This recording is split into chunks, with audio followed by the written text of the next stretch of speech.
What's up, nation? Welcome to another edition of the Wise Take MLB DFS podcast. I'm your host, CK013. You can find me on Twitter at CK_013. And I'm joined once again by one of Wise Take's finest DFS analysts, Mr. CamG333. You can find him on Twitter at KamG333. Boy genius of the Wise Take Nation. Cammy, my man. How was your weekend, bro? Pretty good. I've been off school for a while, so I've been traveling, and I don't even think I've been home for a good 2.5 weeks, pretty much. I feel like I haven't been here at all. So yeah, I just got back and had a good weekend. Was out of town, and weather was nice and everything. So can't complain at all. It's been good. Yeah, man. You know what you should have did while you were traveling is you should have when you were doing your cheat sheet every day, obviously, but you should have posted where you were doing it from each day. Just Yeah, everybody know. You know what I mean? Just would have been nice. Yeah. Would have been Chicago, Madison, my hometown, St. Louis, Milwaukee, just all over the place. Yeah, all over the place. It'll look like a Brewers travel schedule, right? Yeah, exactly. Exactly. Yeah, man. But that's awesome, man. Traveling's always cool. Doing stuff. I know you had a brief little break between your med school stuff, so it's nice to get away, really kind of escape, because when you're at home where you are now, you moved out there specifically to go to your school, so it's everything is based off that. Your routine, everything you're doing is jammed around a school schedule. So when you have a break, it's nice to just go away and just live on the wild side of no schedules. You know what I mean? No exactly. schedule, nothing the same, everything different. I'm not even eat the same restaurant. Right. You know what I mean? It's a little crazy. Oh no, I go to Chipotle still all the time. So that's my go-to. Fair enough. Are you are you one of the people that like to try new foods, or are you one of the people that I like what I like, so I get what I like? Oh, dude. Yeah, I'm not. I don't try new shit at all. I literally eat the same thing probably 4, 5, 6 times a week, maybe. Yeah. I never venture out of the box. If I know I like it, I'll just keep going back to it. And someone's like, "Oh, try this." I'm like, "Nah, I'll just keep eating the thing that I know I like the most." I got you. I like to try new things, but when I try something new, I don't like to be mixed. Somebody will get something different. I'll order my thing, somebody will get something new, or my wife will be like, "Oh, take a bite and try it." And I know sometimes I want to try it because let me see, maybe if I like it, I'll order it next time, and I don't got to take the risk of actually ordering it and not liking it. But if I had already taken a bite of my food, I don't want to do it. It's gonna cloud my judgment. You know what I mean? The taste buds are gonna mix. I don't know what I like. Maybe I just didn't like those things together. I can't make the call, and so I think that's fair if you're gonna just take a bite of it. But I'll never just try something new full on order it, because then you're kind of screwed. Oh yeah, you're taking a big chance there. Yeah. They're definitely playing the whole card with the That's too risky for me. Yeah, it's definitely a high risk maneuver. Maybe a donkey move, right? Save that for the donkey. Yeah, exactly. That's awesome, man. But we have a monstrous slate to talk about. There's a few things we can, shoot the shit on at the end of the show. We have a huge slate that we need to get through, and it is no joke. It is big. It is. How many games is it, Cam? Is it 12? 15. God. Yeah, much larger than I anticipated. They're always fun. Yeah. Fun for some people. No. But to be honest though, I used to never like these big slates, but I kind of have my initial instinct. I'm so trained to not like them that my initial instinct is always no, this sucks. This is gonna be a bad day. But in reality, I think a lot of our guys have done a little bit better on these larger slates, and I think it's because there's not as much to overthink. Everybody else kind of makes the mistakes, and they go to some of there's so many games that some of these people go to spots that just don't really make sense because they want to be different, and there's so many options where it kind of leaves you know what I'm saying, the more optimal obvious plays aren't as popular as you would think because everybody else is trying to get cute. So sometimes you just kind of stick with, I'm just going to play the guys that are good, and I'm going to have them at lower ownership than I would on a 6-game slate. Yeah, for sure. No, I feel definitely in the big slates, ownership doesn't matter at all. So just don't overthink it, because you'll end up getting a guy at probably 5-10% that you think should be 30-40%, right? Just because it's 15 game slate. Right, exactly. So You want to let the other let the rest of the field make the mistakes. It gives you Yeah, that it's pretty opportunity. crazy. Like you can just make a team like however you want, just because like they'll always be like super low and just on massive Yeah, slates. Like what's the chalk on a massive slate? Like yeah, 15%. exactly. Like if a dude's like 15%, you're like, okay, that's probably the highest it's gonna Right, get. right, exactly. 100% agree. All right, Cam. Let's talk cash games, SP1s, the priority arms. I don't. To me, it's not as clear cut as like a lot of slates have been. Like today, Chris Sale was obvious, right? This Yeah. one looks a little different. I think there's a few options, but I'm curious to hear your opinion, and I'm curious to hear who you prefer. It is a first look, obviously. Those of you listening, it's the night before, but yeah. What do you got, Cam? Yeah, so I have Paxton graded out number one versus the Mets here. Just a little bit concerned with him, I guess, just coming off like his knee injury. He's pitched maybe like 3 games since it looks like, only went like 3 innings, 4 innings, and 4 and 2/3. But like you mentioned earlier before the show, went 83 pitches there. So like they're increasing his pitch count, which is reassuring there. So I think if we can maybe project him for like 85, 90, 95 pitches, I think he's okay at that price. At home facing the Mets, he should be able to handle them there. Outside of like Pete Alonso, I wouldn't really be too threatened by a lot of their other hitters. So I think he's definitely cash viable. I think Chris Paddock versus the Giants there in San Francisco, like super pitcher friendly ballpark as well. I think you can definitely go there. He's the most expensive on DraftKings, but I think he's worth it. He should be safe for like 20 to 25 points tomorrow. So I don't mind him. And then those would probably be the two guys in cash that I would go with. I think you can play Patrick Corbin as well versus the White Sox. But I was just kind of looking at some numbers this year, and like the White Sox in terms of like power haven't really been that good versus lefties, but strikeout stuff, like they're kind of middle of the pack when it comes to lefties, so that's not as great of a strikeout matchup as I anticipated at first. But Corbin's got like a really good strikeout rate, good swing and miss stuff. So facing a White Sox team that likes to swing and miss, I think he's pretty cash viable as well. Yeah, that's I agree with that completely. I think between Paddock, Corey, you can make a case for Castillo even. The Yeah. Indians aren't a big strikeout team, and they look like they're starting to maybe wake up. But all in all, if you look at their Mhm. season numbers, they've been terrible. Like you said, there's a lot of different guys, even Bauer, to pick from. I think that Paxton and Paddock are my two favorites at the moment. I think Corbin is a very good option as well. I think like Paddock, I'm more playing against the Giants, Yeah. in a huge park, and then for Paxton, it's like just an awesome strikeout matchup from an awesome strikeout pitcher. Corbin is like a little bit of like, all right, you have upside. The White Sox are one of those wild card type teams. They can strike out 20 times. They can also hit 5 or 6 home runs in a game. So, Yeah. yeah, I think that Paddock and Paxton are the two guys I'm looking at there. What about SP2 options, Cam? Yeah, so I think SP2, I think you can go Spencer Turnbull versus the Royals. Like looking at some stuff here, the Royals are actually like worst team in the last 7 days in terms of DraftKings points per game for total offense, like dead last at 3.25. So I think like this is a really good spot for Turnbull. Like he's a guy who's pretty serviceable.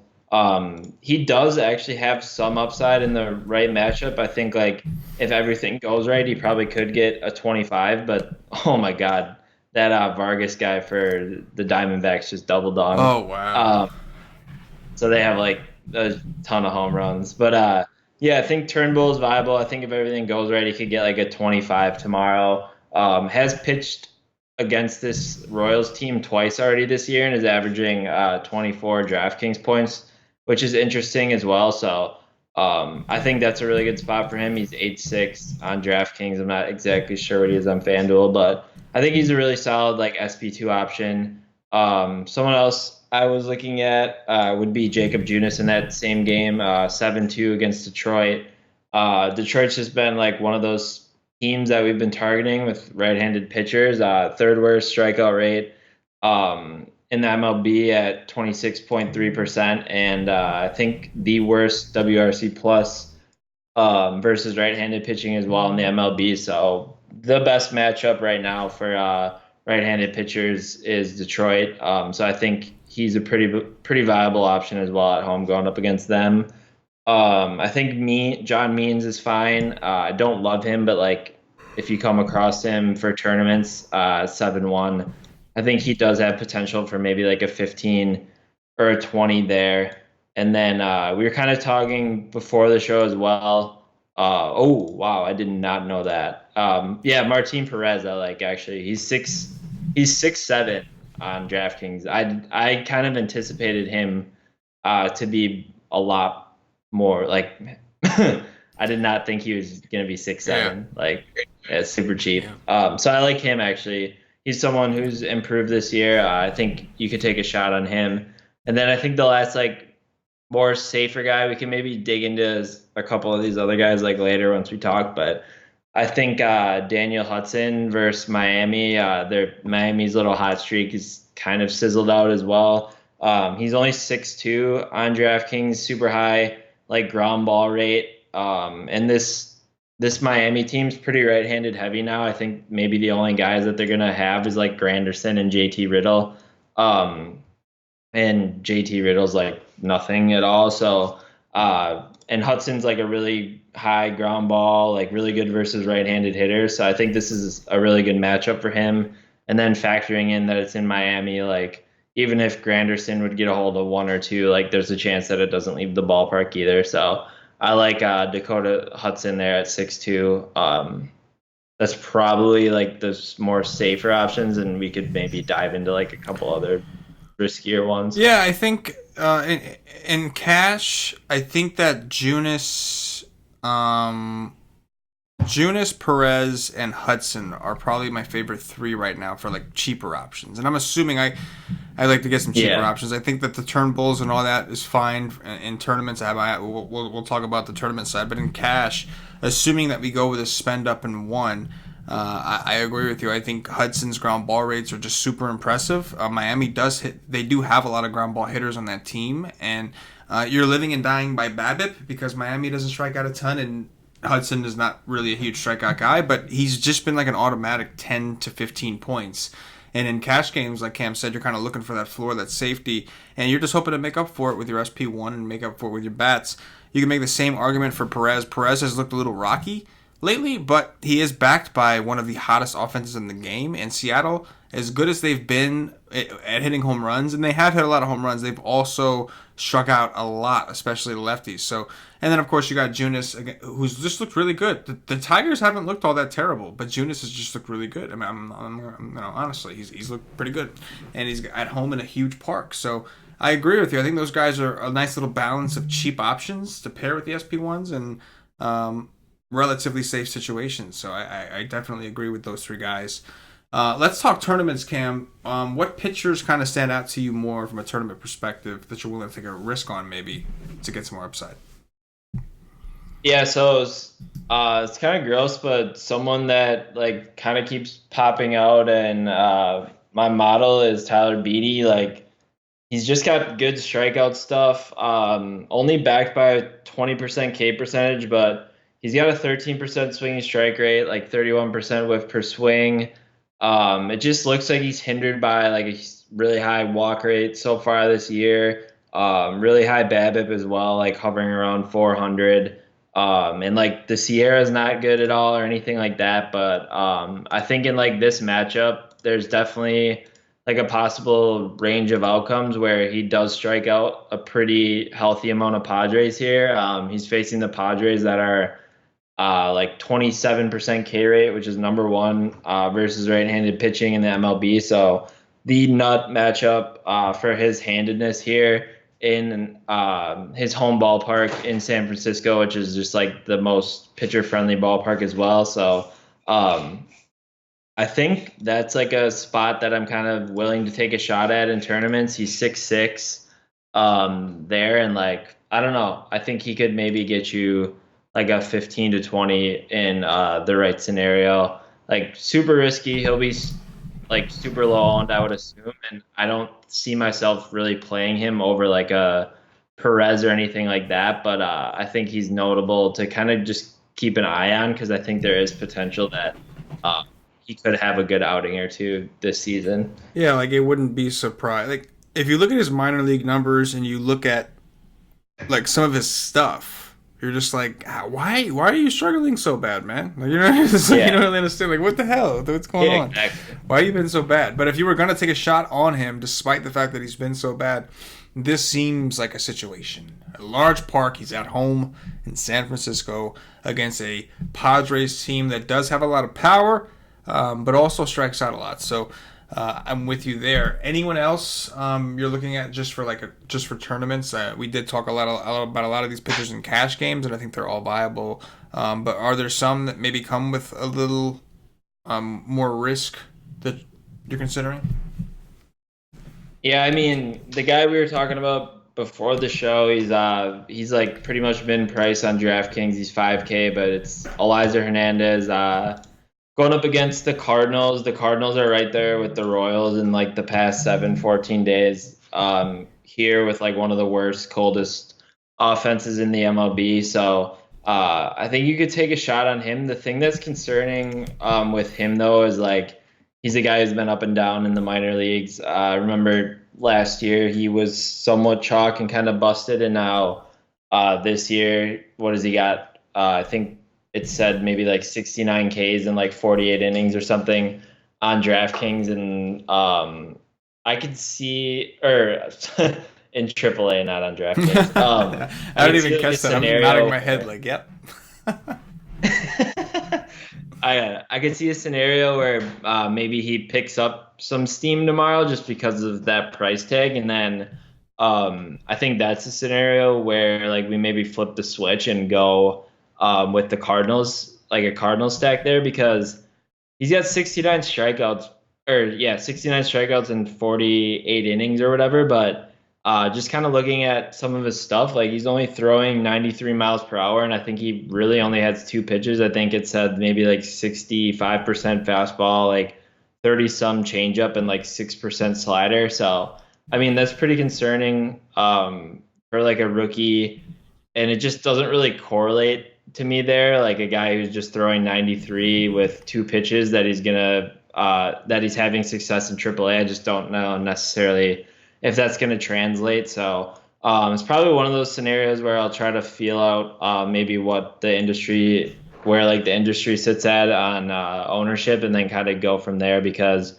if he's going to be chalky, I probably don't want to play him there. But if he's going to be like somewhat low owned, I mean, if he's going to be like 15-ish%, I think I'm fine with that. But like, I don't know. I think if he gets above that, I'd want to take a Cardinal stack against him. Yeah, it's pretty interesting, right? Like, we saw this dude. We've seen this guy. Yeah. And he showed some flashes of like, okay, maybe he's going to be a mediocre pitcher one day.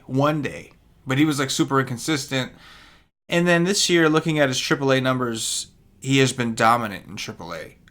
Like how are you all of a sudden, and when we say dominant, we don't mean like, oh, he's getting like a ton of ground balls and like he's just striking dudes out, man. Like I'm looking at his game logs now. On May 6th, he had 10 strikeouts in 6 innings. The game before that, he had 9 strikeouts in 6 innings. And then recently, on the 22nd of May, against the Dodgers AAA organization, he struck out 12 across 6 innings. Even his most recent start, 8 in 6 innings. Like, what is going on? And the earned runs have been down. The most he's given up in any start in AAA this year is 2, and he's done it twice, and that's it. Everything else under 2. Yeah, he's got a 1.13 ERA, so like I don't know. It's interesting. And there's some warning signs. The xFIP on that we saw was like in the 4s, so that's a pretty significant gap. Yeah. So it looks like maybe at some point he'd have regression coming, but you're not really seeing it. Regardless, he's 5K, and he's getting strikeouts. The Cardinals aren't the best matchup for strikeouts, but if you're going to do it, you're going to want to do it with a righty. And why not take a shot in a park this big? So I'm with you. If he's going to be chalk, you don't want no part of it. But if he's going to come in low owned, if people don't really realize that this guy's actually been improved, then I agree with you, Cam. You could really load up on any bet you want and get any SP1 you want. Like for me, it's just a scenario like the Cardinals have been so cold recently here. Yeah. Like, I think it's worth consideration, but I think if the Cardinals were maybe just like being average or like, like middle of the pack, like they haven't been hot, they haven't been cold, then I don't think I would really consider this guy tomorrow, just because I think he does have more like red flags than kind of positives, just because I'm not necessarily like a believer that that strikeout stuff in AAA is real. If Right. that's actually the stuff that he has, Yeah. like 93 on the fastball and like only changeup, like I don't think that's gonna translate. So, I'm definitely more like on the Cardinals side. It's just concerning that the Cardinals have been so cold here recently, and like I could see them just kind of like crapping the bed again, and he ends up with like a 15 or something just because they've been sucking in their cold. So that's only really the only reason I'm considering him. But I think he's probably someone we should just talk about here, and I'm sure he'll pick up some noise tomorrow as well as the day goes Yeah. on. Yeah. No, I think that does make a lot of sense. We'll have to dig into it tomorrow. It's a big slate camp. We could be here all night talking about pitching. And you got things you got to do. So tomorrow, in preparation for your cheat sheet. So we're gonna move on to the stacks portion at this point, Cam. Yeah. Let's talk about some stacks. All right, what offenses stand out to you the most? There's a lot to pick from, but just tell me a few of the ones that stand out to you the most. Yeah, so I don't usually really like to stack against Mike Leake, but I mean, it's the Twins at home. Like, I know he's a super high ground ball pitcher and everything, and he just kind of shut out the Astros a little bit ago. But I have some interest in them just because like this Twins team is just so hot, and they just seem to like no one seems to be playing them at all, and I don't know. That's just like a scenario that I kind of want to run with. And maybe hopefully they can get to Leak, and then you got that like pretty bad Mariners bullpen behind Leak there, and one of the hottest offenses. So I think you can get probably like, would you agree? Maybe like the best offense so far this year in 2019 at really depressed ownership. I That can just bombs. love Like that. I'm with it. I love So. that. I I'm usually a guy like I don't want to stack against Leak, but I could see it tomorrow. Then kind of like another stack I'm looking at would be like the Dodgers versus Felix Pena, a guy who's pretty good versus righties, but can struggle versus lefties. Really high fly ball percentage, like almost 50%. And some of these Dodgers are getting pretty hot, like Muncy and Corey Seager's super hot as well. And then we know what Jock and Bellinger can do. So I don't mind that. And then I think you could probably stack like Houston versus Freddie Peralta at home versus like the Brewers there. Peralta's just a guy who can give up a ton of home runs in a very short amount of time. Gave up or had a really good outing last time versus the Marlins, but I think they could get to him there as well. I'm just kind of scrolling through my sheet. This is tough because there's just so many offenses, man. Like you could honestly probably just do like 10 to 12 offenses, but Oh yeah. those are the things that I have like that I think are like the highest, like best offenses looking before I like really look into like anything matchup specific. Sure. But Sure. I don't know what you think. I love the Twins. The Twins, I went all in on Sunday when I had that pretty solid day. That worked out. Pretty Yeah, good. yeah, it worked out good. It worked out, or would have worked out even better had I five man them in that third team. I did two 5-man Minnesota stacks, and in that team I did a 4-4, and I pivoted. It was a 5-3. It was a 5-3 5 Twins, 3 Rays. I pivoted up to Avi Garcia from Eddie Rosario, and I finished 8th in the donkey. So I'm sure the nation's tired of hearing that story, but yeah. Would you have won? Yeah. Oh yeah. Eddie Rosario had like a monster game, had a home run and an RBI single. Avi Garcia got me 8 points, and so yeah.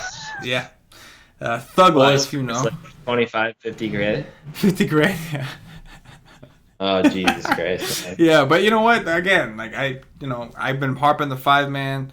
to the nation, and I didn't make it work. Had a weird thing about leaving the money on the table, and I upgraded, and that was just stupid. But anyway, that's not the point of this. The whole point is that was the one thing I knew I was doing Sunday is I am stacking the shit out of the Twins, and it worked, and I'm going to do it again. Leak coming off a game of his life, he did phenomenal.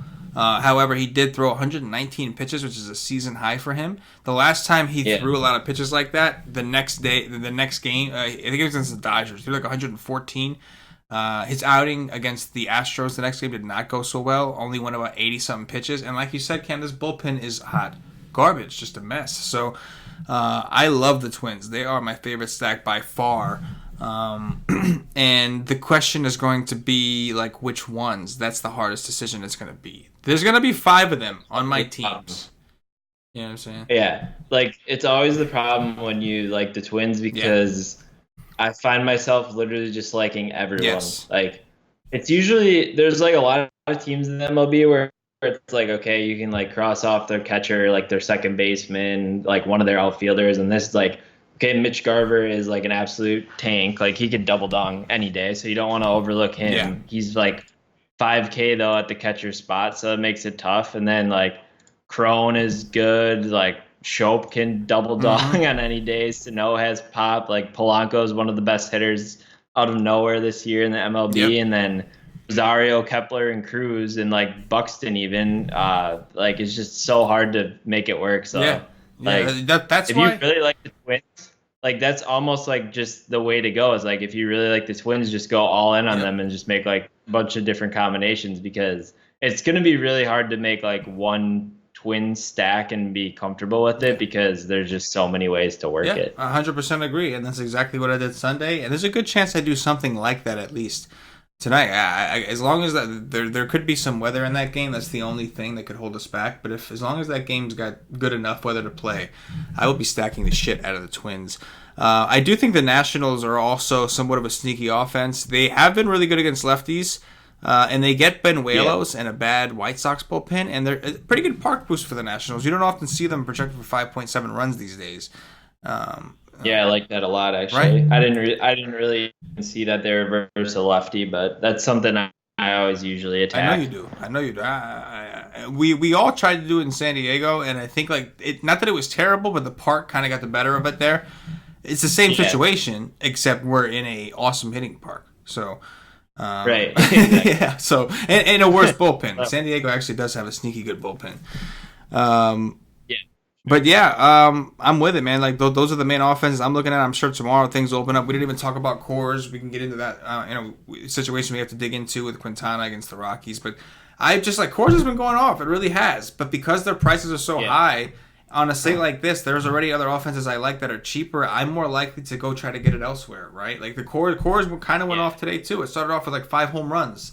The first 5 runs were home runs or whatever, and yet. If you play the Diamondbacks, you got something even better, and it's all good. You know what I mean? The way I look at it, like for Coors and how I've been like doing it on the cheat sheet is I'll add like all the guys that I think are good plays, but I just have them as one-offs, just because like the way we kind of talk about like roster construction and like stacking and stuff, it just really isn't practical when you're kind of going through these teams and like how are you going to make an actual like viable roster when you're going to have like a 5'6" Rizzo, a 5'4" Bryant, a 5'2" Schwarber, a 5'6" Javi, and like someone else, you know what I mean? It's just not going to work where on like a 15-game slate, you can definitely find another team that's going to do, like you said, hit 5 or 6 or 7 or 8 home runs like the Diamondbacks did today. Like, it's pretty narrow-sighted to just like go straight to Coors, and like at those prices, it just makes it really tough to like construct the rest of your team. You're pretty much just gonna have to like stack the Cubs and then punt the other 3 positions, and then have two like really bad starting pitchers too. You know what I mean? That's like, exactly what you have to do. It just makes it tough. Like I tried it today, and I was just like, this isn't gonna work. So I'll just recommend like one-offs like Schwarber or Rizzo or someone like that. Yeah. Like, but it's just it doesn't work to really stack those guys if you're like making a lineup. Just it's too hard. completely agree. That's gonna do it for the little slate breakdown. At this point, I'm gonna remind everybody, if you haven't checked us out at ysake.com, make sure you get over there. Come join the nation. Come see what it is we do. Get yourself a day pass if you want to try out the content. Day pass is $2.50. You'll get access to all the MLB content for one day. That's the Cam's cheat sheet, GPP article, cash game article, the projections, as well as the Y stream, which is a show we do 2 hours before lock. After our guys have done their research. Only thing you don't get is the Slack chat, so I do recommend that after you try the day pass and you get a feel for the content, you see what it is, see how we can help you become a better DFS player. I do recommend, for the full experience and to save some money, you get a monthly membership or higher to get into the Slack chat, where our members break down the slates on the reg along with our analysts. Cam, we're going to do some cash game core stuff, top threes, all that good stuff. SP1... Paxton, Paddock, or Corbin? What do you think? I mean, tomorrow I'd probably, like, if I had to say now I'll definitely have to look into like the whole Paxton pitch count thing, injury ordeal. Paxton. But I think right now, like, if he's fine, I would go Paxton. But right now, if I just had to like submit a team and leave it, I'd probably just go Paddock. I'm with you. I would do the same. All right, SP2. What are you thinking? Probably Junis at 7. I can dig it. 2. I can definitely dig it. Who's the stud? Is there a stud on this slate? Should we just lock in Arenado? He's 5'6". Just do the one-off in cash and just grab the lefty from against the lefty in cores, right? Like, just kind of get that. Yeah, just grab that. That seems pretty fair to me. Yeah, just grab that and move on. Is there any particular value play? I think on DraftKings we can roll with Carlos Gonzalez as that, right? Yeah, I was gonna say they still have him underpriced. Right. Batting 5th against Lambert. 6-3. On FanDuel, which is always a little different. I mean, on FanDuel, there'll be like a guy there that's like 2K. Yeah, I was gonna say, on FanDuel you're almost guaranteed to always have somebody. You just give me a second, I could probably try to find it, but there'll be one guy that'll be just cheap. Ridiculously too cheap. Because that's what FanDuel does.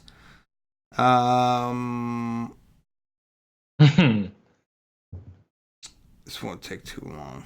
I can feel it. Boston is starting Darwin Zon Hernandez. That's a hell of a name. That is one hell of a name.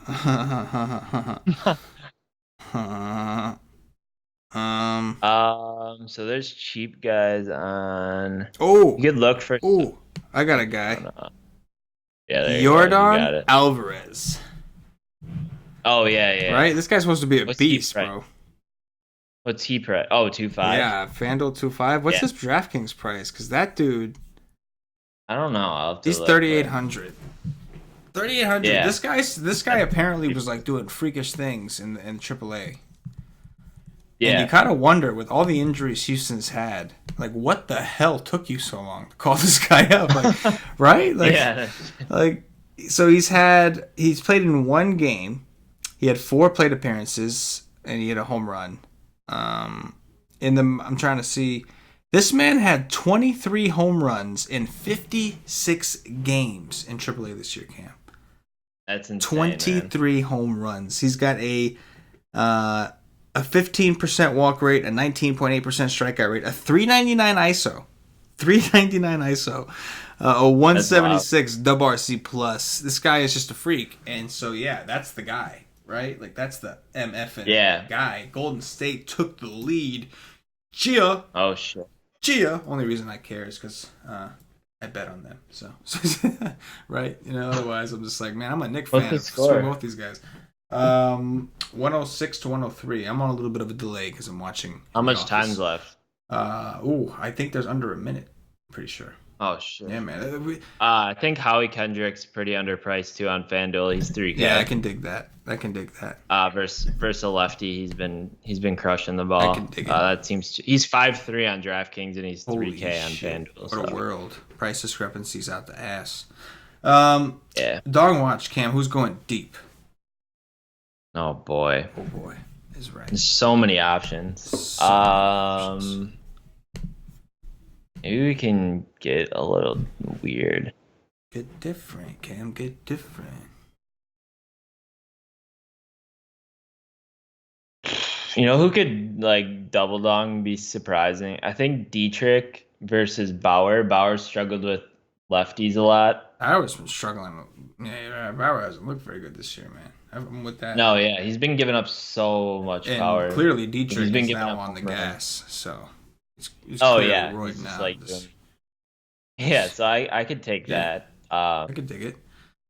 I'm trying to do something weird than like this than like the normal No, I hear like so you. and Yeah, so. you don't want to just be like Christian Yelich every day, right? Like Yeah, that's what I do. That's too But fucking easy. I'm gonna go with Jordan I Alvarez. mean, I don't blame you either. Yeah, why wouldn't you, right? It's like hell yeah. Yeah. Jordan Alvarez. There you go. Yeah. Yeah, like Let's go. God. the real game is just pick what twin is gonna. Yeah. That's I got them pulled up next. I'm firing away over there, man. So if you want some of those guys, you better stock up now because I'm coming. Yeah, we should just start that game instead. That'll be, instead of Dong Watch, it's just which twin is, because that's honestly like the real skill. Yeah, It's yeah. like nothing else matters. It's just you gotta get those That's right. Oh God, I don't know, man. I'll let you have your twins. I'll go Anthony Rendon. There's plenty of twins to go around, Cam. I'm going. Yeah, but they're too hard to pick. I'm going Nelly Cruz, baby. Nelly Cruz. Yeah, red hot. I was gonna take him from you, but then I didn't want to be mean. I know, Cam. You're just a swell guy. I was like, I know you're gonna go for him. He's homered like 9 days in a row.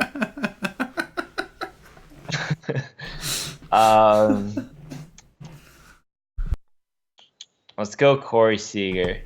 I like that. Corey Seager's actually been pretty hot since coming back. Lefty on lefty. You'll get some bullpen. I actually like that. Eddie Rosario. Bam. Because I should have played him the first time because I'm a dumbass.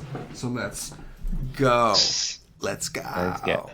And that is going to do it for the Wise Take DFS podcast. Real quick, Cam, before I do the outro, curious to hear your thoughts on the Toronto Raptor fans booing Kevin Durant as he got hurt. So Kevin Durant was hurt, decided to suck it up and play, gets hurt, goes to the ground in like the first half, and the Raptor fans start cheering. Like, man, that's rough, dude. Like, what are your thoughts on that? Yeah, I mean, obviously, right, like the politically correct thing to say is like, oh, that's terrible, like dude got injured or whatever, but like I was thinking about it from like a fan perspective, and like I'm like a pretty hardcore fan when it comes to like Brewers, Packers, like those guys, and like I don't necessarily know if it was like more of like cheering literally for him to get hurt, but like I feel like just natural gut instinct, like when he got hurt again, they were like, oh shit, like now Durant's hurt, like we actually have a chance to like really win this title that we've been like dying to win, you know what I mean? Yeah. So like obviously I don't condone them like rooting for an injury or like booing a guy for like potentially having like a serious, like if it's like his Achilles or whatever, like, but I just don't know necessarily if that was their intention. I think it was more of like, shit, we might actually win the title now. Like KD's gone for good. We're up through like 2 games and it's game 5. You know what I mean? That is why you're about to become a doctor, Cam, because you see the good in people. That's the, you know what I mean? Like you see the good in people. Because like, no, but I do agree with you though. I know what you mean. I'm just joking around. I think that as a Raptor fan, your team has never won a finals. And right. Like they made one trade last year, and all of a sudden they're there, and you just got so lucky. And Kevin Durant, who beat you by himself in Toronto without Steph Curry, without Trey, I don't know, by himself in Toronto, came back and made that a game against them during the regular season. Yeah. And then he just went down. So like I don't think people were genuinely like, oh, we hate Kevin Durant, right? But they. You know, your point is that they were just kind of in the heat of the moment, like, holy shit, like we might win today, like this is it, like we're gonna win the finals, and it's almost like a pre-celebration. But like if you're Kevin Durant, like you gotta feel like what the fuck, man? Like I'm sitting here, like I have a serious injury, it's my contract year. This is huge for him. He's about to go his contract. You know what I'm saying? Like, right. It's Kevin Durant. He ain't gonna have a problem finding a place to play. He's going to get a max deal No. anywhere he wants. The Knicks would give him a max deal if he literally lost a leg. The Knicks would still give him a max deal. That's how much the Knicks want. He amputated like his yeah, knee they'd be like, let's go. 3D printer, let's go, print him a new knee.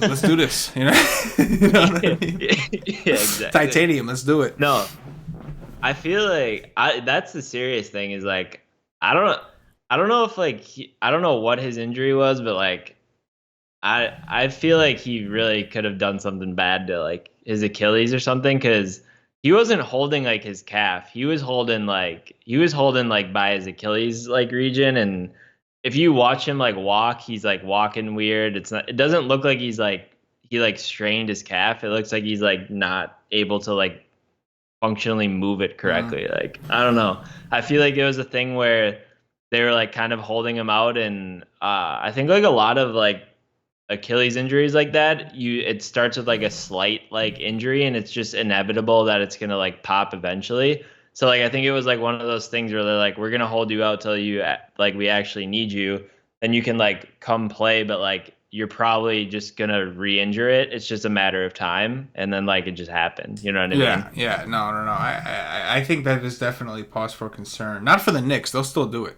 But just for you got to sweat out for like the next 3 years. Of course, absolutely.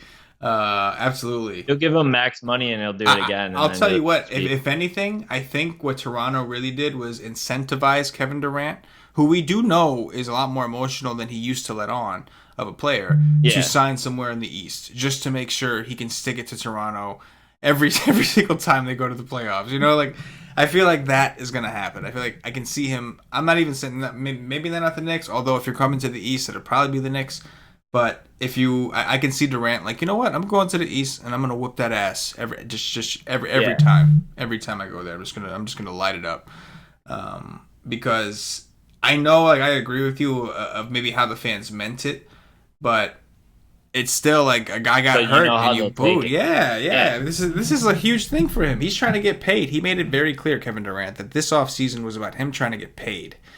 And hey, and that's this hurting yourself to a point where you know you literally can't play. Like, you tried to come back early, and I shout out to Paulie. He did tell me before the game we were talking about it. Paulie was writing the Showdown article today over at wisetick.com for the Showdown DraftKings one game slate, and he had mentioned to me, he was like, man, I'm pretty sure I saw Kevin Durant the last game, whatever it was, game 3 or 4, whatever. He said, they showed the locker room after the game, and I saw Kevin Durant, and he was like limping around. And like Paulie was like in complete shock that he was going to play today. He was like, I just don't see how this guy's healthy enough to do it. And he was right, because it didn't last very long. That's why I think it was like, I think it's just one of those things where he has like something with like his Achilles injury, and like it was just more of like a slight thing where he could play, but it's just more of like once it's injured, it just eventually has to go. So like they were just like, you can play on it, but like it could go like game 5 or it could go game 7 or it could go in the off season when you're practicing. And in his defense, like respect to him, he took the chance for the championship. Like, he had an obligation to the Warriors, and of course he was trying to do something for himself too. He could have came back and been the hero and really made himself look like a legend.